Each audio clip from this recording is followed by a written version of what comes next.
What do most pipelines look like?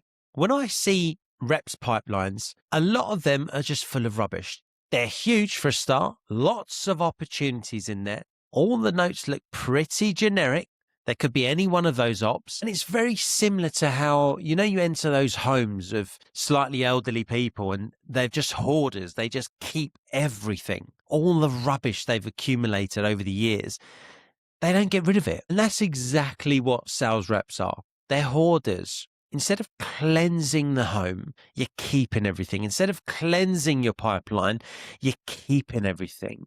The question is, why? Why does this happen? What's the fear? It's simple, right? You have a fear of not having enough opportunities, which stems from basically, if I don't have enough ops, I'm not going to be able to hit target. But in reality, what does that mean? It delays the actual inevitable. You need to take control of your pipeline, right? Instead of kidding yourself and lying to yourself and saying, well, look at this big pipeline I've got loads of opportunities. I'm bound to hit target. You need to be honest with yourself, reps. Yeah. You've got to be honest with yourselves. This is your money. This is your money. Why would you con yourself? Be stringent with it. Strip your pipeline. If it's not an op, get rid of it. Make your pipeline as streamlined as possible. That's job number one. That will then tell you what you need to do. None of us are perfect. We don't have all the answers. But what we know is if we need to hit X, we need to have at least Y amount of pipeline, typically between 4 and 5X your target, right? Give or take. Now, once you've got that answer, you then know what you need to do. Maybe you've got enough opportunities to get to target, or maybe you need to add more quality to your pipeline. This is all about quality over quantity, guys. So how do we start stripping this pipeline? Pressure test it. Get your peers, get your manager. If you have a good relationship with your manager, get them to pressure test your pipeline. And managers, this is what you're going to go and do for your pipeline if you're not doing this with your reps already. Spot check, just pressure test any of these ops. Open up the opportunities, pick one and read the notes that your reps have put next to it. If they can't tell you straight away exactly what opportunity it is, it's not a real opportunity. Now, then the rep needs to decide, do we turn this into an opportunity? It's missing stuff, so I know what I need to go and get information-wise because there's still a potential opportunity there. Or do I bin it because it's just not a real op? Those are your two options. But pressure test your pipeline. Managers, pressure test your reps pipelines. Just that is the best way. Read the notes back to them. If they can't tell you exactly straight off the bat which op that is, which business that is, which organization that is, you've got no handle over the op. Now, we've established the fact that most pipelines are full of deals or ops that should have been killed off, closed, lost ages ago. But what are reps doing to confuse putting them in the pipeline in the first place? Now, either you're actually just putting everything into your pipeline, or what I'm seeing a lot of is reps are confusing interest with intent.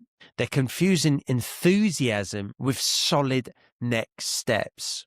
Old deals don't just warm back up out of the blue. They basically just sit there and rot, and you just don't get rid of them. We've all been guilty of doing this, but you need to be honest with yourself. I spoke to that person. It's been a month. I've not heard anything back from them. Why are they still in the pipeline? Send a quick email. John, is this still a priority? No problem if it's not. Do let me know, though, so I can refocus my attention elsewhere. Ping it, get a response, and then get rid. If your pipeline needs a good, solid push, then it's already dead. Because in 2026, buyers are going to be super razor sharp. They're either going to move quick or they're not going to move at all. We saw this in 2025. The longer the cycles went, the more they got drawn out and they were ghosted. They basically just died a long, slow, painful death. Now, why is this? Buyers are more educated now, more than ever. 60 to 80% of the buyer journey is complete. You've seen that stat floating around. It's complete before they even speak to you. Why? They've got access to so much information. So if they're actually already so deep into their journey before they speak to you, at that point, they're going to move fast. And if they're unable to move fast, but they're still buying intent, it's your job to make sure you keep them on track. But the ones that you haven't heard from in 1-2 months, that pipeline's gone. It's so cold, it's dead. Start again, elsewhere perhaps. Long, quiet deals are a red flag. They're a signal. Yeah, it's not just a phase. Now, reps, I want to talk to you about the why. Why are your pipelines so bloated? We need to ditch that fear of empty dashboards. Okay? I understand that you need to have pipeline to show your manager. But if it's crap pipeline, you're fucked down the line. Address it now. I've just gone through my pipeline. I've had to clean a lot of it out. I know what I need to do. I need to pack up my pipeline. This is what I'm going to do to get there. If you've got any recommendations for me, Mr. Manager, please tell me. But this is my pipeline as it currently stands. You're better off going down that route than going, hey, Mr. Manager, look at my pipeline. It's so full. I've got 250 ops in here. Aren't I amazing? Because then the pressure's going to ramp up. All right, sweet. Well, you're going to be closing a fair few of those then, right? Well, yeah. Okay. And when it comes to crunch time, when do you think they're going to be more pissed off? At the start of the month when you show them a slim pipeline, but you know what you need to do to pump it up? Or at the end of a month when the pressure's high and you close nothing? What's more likely to get you fired? Think about that. Now, all of this leads to forecasting. Reps, you've all been there. I'm going to do 50K this month. I'm going to do 100K this month. I'm going to do 250K this quarter. And then you've missed by an absolute mile. Hands up or note in the comments if this is you that I'm talking to and you've been there. I've been there. And why does forecasting fall so far short of the mark? Why is your forecasting so difficult? We've all been there. I've found it difficult to forecast sometimes. It's all boils down to that pipeline. If you're forecasting based on vibes and enthusiasm of the person you've spoken to or their last call that you had with them ages ago, but it was a good call, you're in trouble. If you're speaking to a champion and they sound enthusiastic and you go, well, they sounded enthusiastic, so I'm going to put it into pipeline. Do you understand how ropey that is? Do you understand how you're on a wobbly bridge? You're not in a secure place. Why are they in pipeline? Well, the champion saw it and loved it. Super enthusiastic. Okay, great. So what's the next steps? Well, they're going to speak internally and then get back to me. Red flag. Here's what you should be forecasting. Instead of forecasting good vibes and energy and enthusiasm, forecast concrete next steps. We've gone through everyone in the business. The next step is just getting the AOK from finance, but finance are joining my call on Monday at 12 p.m. They have a deadline to get this signed off by X, Y, and Z, right? Buyer-owned deadlines. Concrete next steps, buyer-owned deadlines. Keep everyone on track with a map, yeah, mutual action plan. Economic buyer involvement. Right? It's so important that you at least know who it is that's signing this off, and is that person in charge of the budget?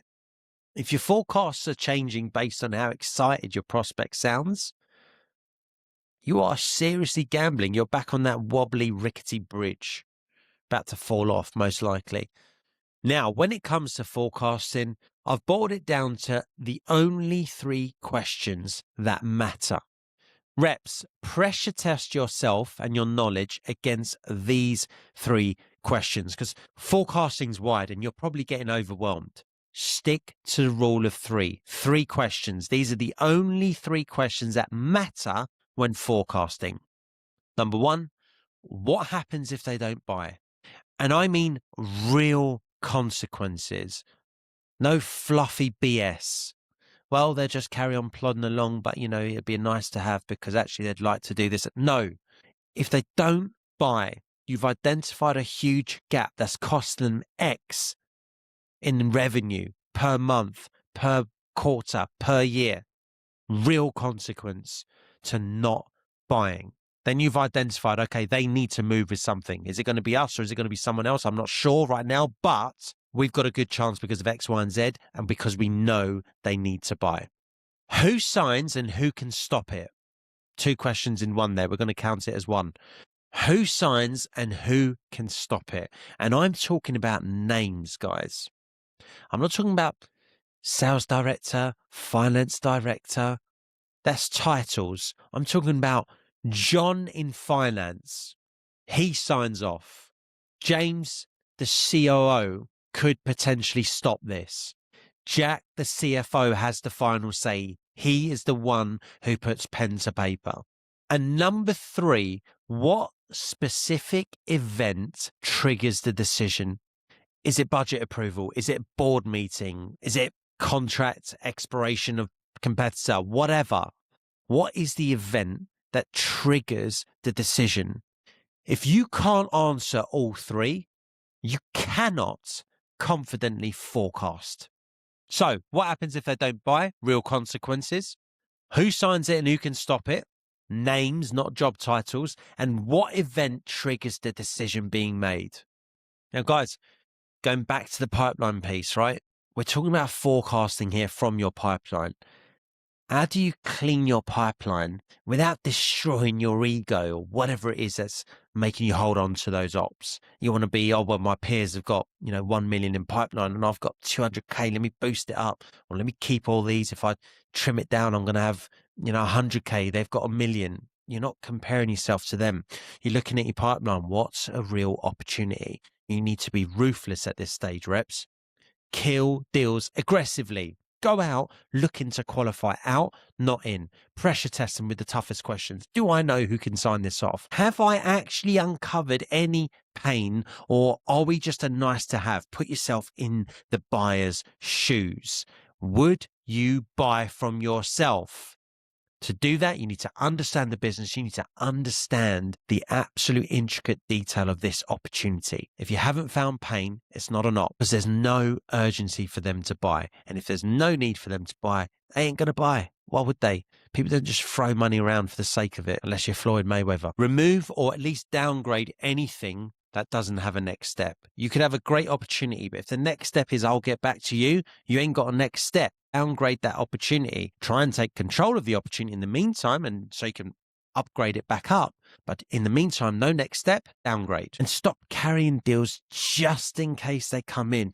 Everyone's holding on to this just in case. I don't want to let go. What if I let go and then someone rings them in 6 months and they buy? So fucking what?